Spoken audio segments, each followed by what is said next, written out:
Alhamdulillahirabbil alamin. Sesi kali ini adalah mudzakarah tanya jawab antar jamaah. Silakan Bapak, namanya siapa? Rumahnya di mana? Ya, nama saya Samsudin. Alamat Gebang, Jalan Peringgan Tebing. Jadi saya ingin mau tanya masalah tentang kita mempersedekah, kita doa kepada orang tua kita.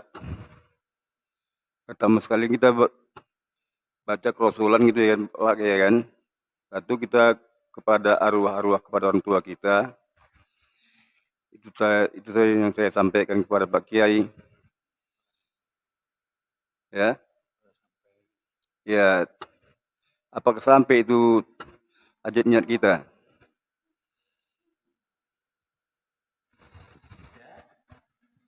Ada itu ya Pak Kiai. Terima kasih Pak Kiai. Alhamdulillahirabbil alamin.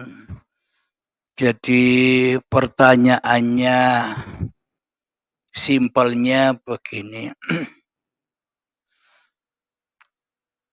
Kira-kira apakah sampai doa-doa yang selama ini kita panjatkan untuk mendoakan keselamatan kedua orang tua kita? Kita adakan ritual-ritual seperti yasinan, terutama orang tua yang sudah meninggal. Kita adakan tasyakuran untuk mendoakan kedua orang tua kita.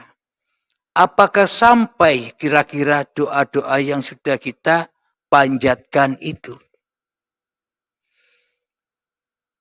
Alhamdulillahirabbil alamin. Sampainya doa itu hanyalah bagi anak-anak yang soleh saja. Jadi makna anak yang soleh di sini bukan anak yang sering mendoakan orang tuanya. Bukan itu kriteria anak yang soleh di sisi Allah. Bukan anak yang soleh di sisi manusia.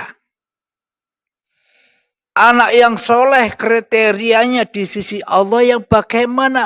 Anak yang tidak syirik hatinya kepada Tuhannya. Anak yang tidak wujud dirinya daripada wujud Tuhannya. Anak yang tak merasa dirinya hidup kecuali hidup Tuhannya. Itulah anak yang soleh. Jadi anak yang soleh itu sudah tahu kedudukan orang tuanya. Bila anak ini sudah sampai di dalam singgasananya Allah, kan sudah tahu di mana orang tuanya berada. Tapi bagi anak yang tidak soleh, bagi anak yang belum bertaubat dari kesyirikannya, bagi anak yang masih menjadi Tuhan di dalam hatinya, ya pasti menyangkanya kepada orang tuanya, disangka orang tuanya di kuburan sana diazab, disiksa, dibelenggu oleh para malaikat mungkar dan nakir. Seolah-olah secara tidak sadar ketika manusia atau anak yang belum soleh ini telah menuduh orang tuanya sesat di dalam kuburan. Disiksa. Apa buktinya? Ya adanya doa itu. Kita memanjatkan doa untuk keselamatan kedua orang tua kita. Logikanya demikian. Seolah-olah kita mempersiapkanlah makanan-makanan yang enak kesukaannya ketika masa hidupnya, pakaian-pakaian yang indah yang disukainya saat hidupnya, kita persiapkan untuk dikirimkan ke orang tua yang sedang ditahan, yang sedang disiksa agar tidak disiksa lagi, agar menerima kiriman-kiriman kita, agar bisa terselah siksaannya atas kiriman-kiriman kita.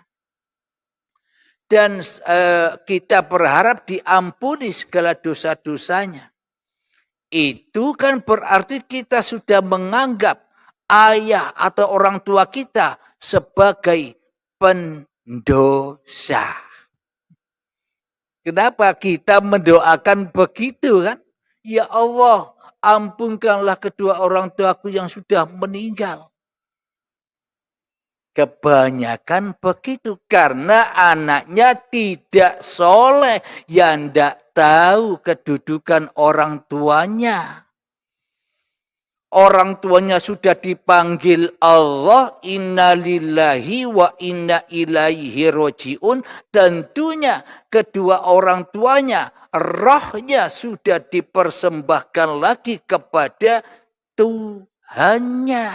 Berarti orang tuanya selamat atau sengsara kalau sudah kembali kepada Allah.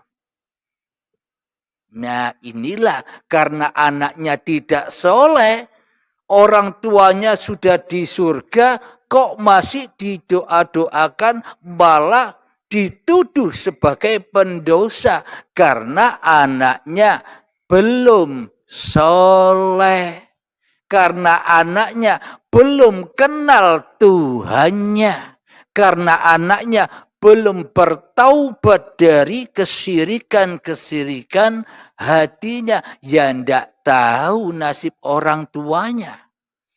Bagaimana mungkin anaknya tahu nasib orang tuanya? Kepada nasib dirinya sendiri tidak tahu. Bagaimana mungkin manusia tahu Tuhannya, kepada dirinya saja tidak tahu. Jadi untuk mengetahui nasib kedua orang tua kita, ya kita tahu diri kita dulu, siapa diri kita ini.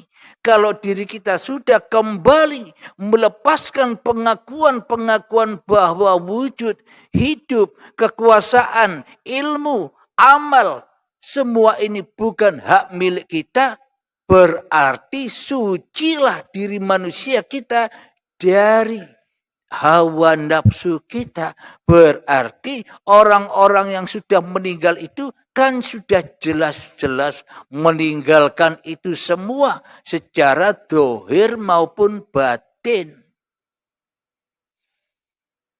Secara logikanya demikian. Bila masih ada acara-acara lain setelah inna lillahi wa inna ilaihi roji'un, di dalam alam kubur itu disiksalah kedua orang tuanya, diadablah kedua orang tuanya.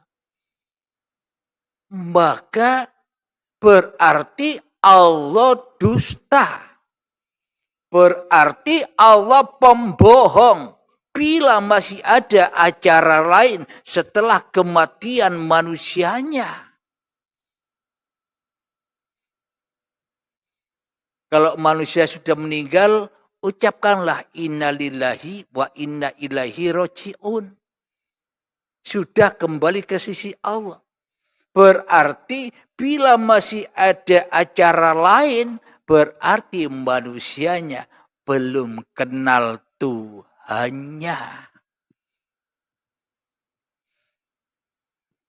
Coba kita cek dan kita ilustrasikan dengan logika-logika yang bisa kita terima dengan akal sehat kita.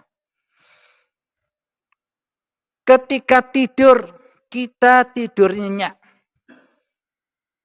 Meskipun semua para malaikat, meskipun semua para nabi, meskipun seluruh makhluk yang ada di alam semesta ini menanyai kita, "Man rabbuka?"